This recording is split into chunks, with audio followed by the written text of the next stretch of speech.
Diskusi kita kali ini tentang peranan mikorizа terhadap produktivitas kelapa sawit.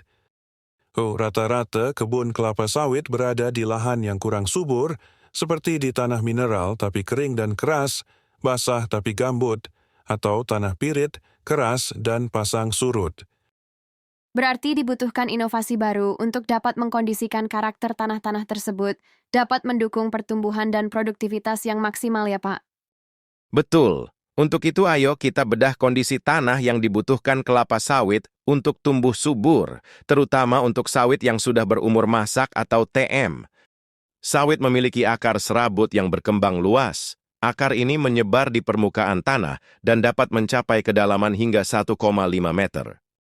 Karena memiliki akar serabut yang berfungsi untuk mencari dan menyerap air dan nutrisi, maka tanah harus gembur di ruang perakaran, supaya mudah menembus ke segala arah, terutama di kebun bertanah mineral.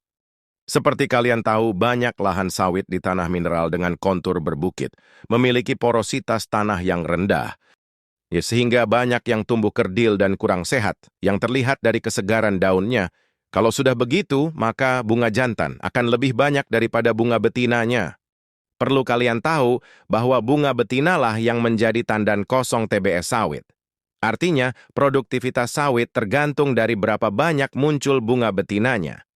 Efisiensi fotosintesis yang tinggi akan menghasilkan lebih banyak tandan buah segar dan meningkatkan hasil panen. Jadi apa itu efisiensi fotosintesis, Mas? Efisiensi fotosintesis adalah rasio antara produksi biomasa dengan intensitas cahaya yang diterima, di mana produksi biomasa sangat tergantung dari glukosa yang dihasilkan dari fotosintesis, dan besarnya glukosa tergantung dari kepadatan klorofil daun yang ada di kloroplast untuk menyerap sinar matahari yang akan dipergunakan untuk mensintesis karbon dioksida dan air menjadi glukosa. Glukosa tersebut akan dikirim ke seluruh jaringan sawit sebagai nutrisi proses pertumbuhan, akar, batang, dan daun serta tandan buah segar. Hanya 15-20% glukosa, yang dipergunakan untuk produksi tandan buah segar dan sisanya untuk pertumbuhan.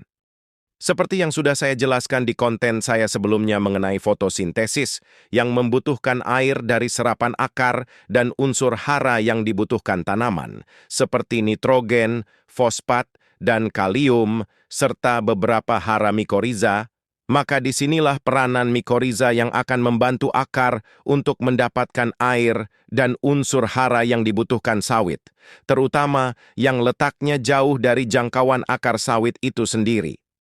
Setelah puca madu atau bioratu diaplikasi di tanah, maka spora jamur mikorizа akan berkembang biak dengan membangun miselium yang luas di bawah tanah dan mendekati akar-akar tanaman di sekitarnya untuk mendapatkan gula sebagai sumber energi hidupnya, karena jamur mikorizа tidak dapat memproduksi gula sendiri, di mana miselium penghubung itu akan membagi air dan nutrisi yang didapat dari tempat yang mungkin tidak terjangkau oleh akar-akar sawit tersebut.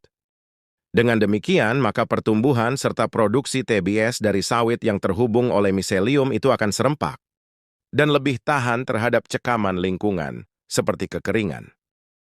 Mikorizа juga dapat memproduksi biofilm bersama mikroba bahan aktif yang lain, di mana biofilm akan dapat menjadi perekat untuk mengagregat partikel tanah yang kecil menjadi butiran yang lebih besar, sehingga tanah menjadi lebih gembur.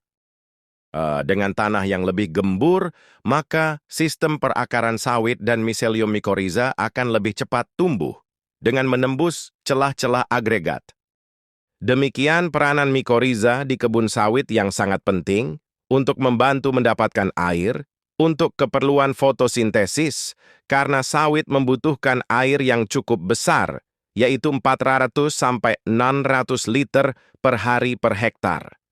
Seharusnya petani kelapa sawit memperhatikan hal ini juga ya Pak, karena tidak cukup hanya mengutamakan pupuk kimia saja.